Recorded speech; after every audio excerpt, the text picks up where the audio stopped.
It's the content, but also the impact from immersion that has child advocates concerned.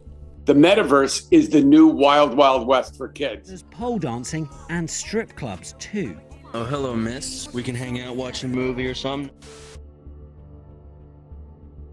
I am angry because Facebook promised us Disney levels of safety. Your new Oculus is awesome. It's very impressive. Yeah, it's very cool. Coming out in October. We're going to be talking about it at our Connect conference. That's coming up. Yeah, pretty excited about it. It's so interesting when you put it on. So I'll just describe it to people. When I put it on, there was an avatar in front of me, and it was an alien woman. And the alien woman, when I moved my mouth, she moved her mouth. When I moved my eyes left and right, it's tracking my eyes. When I make like an angry face, like it makes an angry face. When you go like open your mouth, it's incredible. You can see the evolution, the progress of this stuff, where it's getting to the point where it's mimicking human patterns in a kind of a creepy way. To me, the Holy Grail is building something that can create a sense of human presence, right? It's like, I mean, I've spent the last almost 20 years of my life building social software, making it so that whatever limited computation you have, you can kind of share something about your experience. And, it started off with primarily text, right? When I was in college, then we all got these smartphones, they had cameras, so then it became a lot of photos. Now the mobile networks are good enough that it's starting to be a lot more video.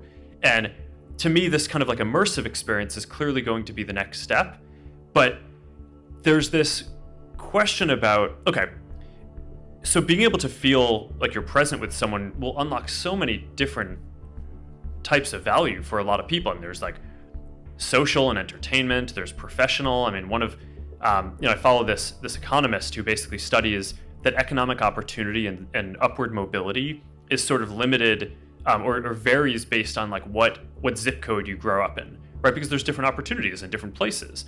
But, imagine if you didn't have to, move to some city that didn't have your values in order to be able to get all the economic opportunities. That would be awesome. So in the future where you can just use AR, VR and teleport in the morning to the office and show up as a hologram, I think that's going to be pretty sweet, right? It'll unlock a lot of economic opportunity for a lot of people.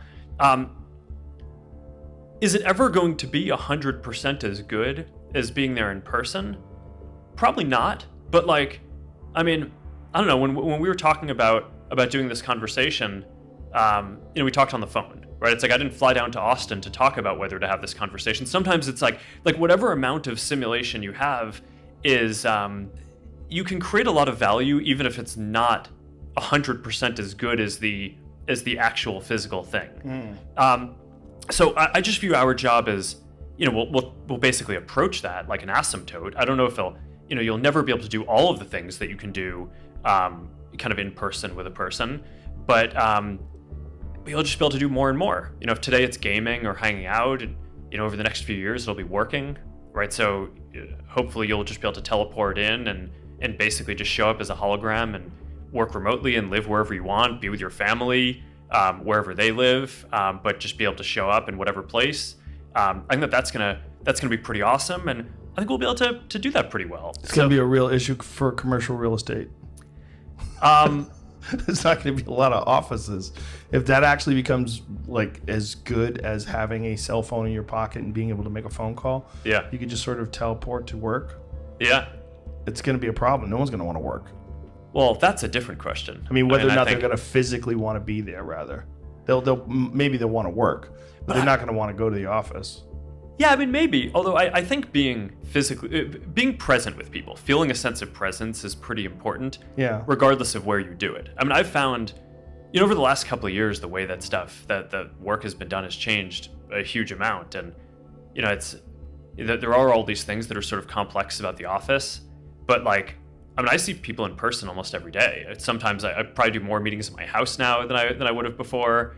But yeah, I don't know. I do think that there's seeing people in person, having that sense of presence makes a big difference. I think so too, but there's definitely a big pushback now about people going to the office rather than working from home. Like people would rather just do their work from home, and they're like, with the internet connections as they are today, and the ability to video conference, like why do I have to be physically in the building in order to get my work done? Yeah, no, and I agree with that too.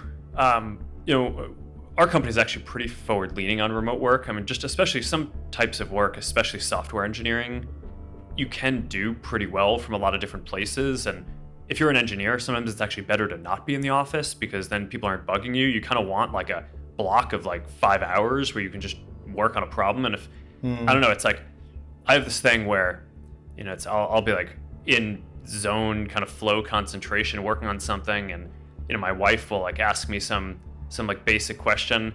And I'll just be like, oh man, it's like, I just like lost my flow. And it's like, and like from her perspective, it's like, oh, not a big deal. It was a quick question. Just go back to what you were doing. It's like, no, that's not how it works. But it's, but so I do think to some degree, having people be able to work remotely is actually pretty useful for a lot of things. But I think we'll need to find this mix. I physically run away from my wife when I have a joke idea. If she's talking and I have an idea, I'll just run away. I just go, I got an idea. I just have to, like, she gets it, so it's okay. But yeah, if I'm in the middle of writing and she comes in and interrupts, it's over. Yeah. It just gets shattered. Yeah. So in some ways, well, you would have to have like a real quiet and secure place. But I think for a lot of people, the wasted time commuting and all that, if you could eliminate that through AR or VR, some sort of a hologram system, just the stress of life would be so much better.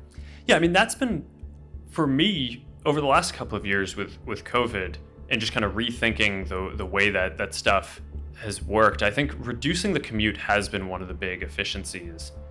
But also being able to live in different places has been nice. I mean, I spent a lot of time down in Kauai earlier on, and I got like really into surfing and hydrofoiling, and like I just like wake up in the morning and go do that, and then just be really refreshed and go do my full day of meetings, which is obviously not something I could do in Palo Alto. Yeah.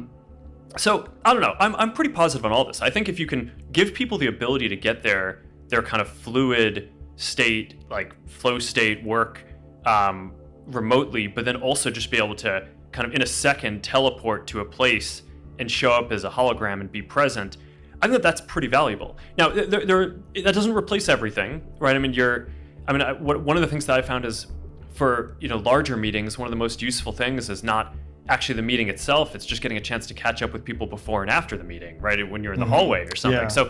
So I mean, there's a downside to being so efficient about being able to teleport in and out too, because you can kind of miss some of those casual downtime moments. But overall, yeah, I mean, I think it's gonna create this kind of crazy amount of efficiency there.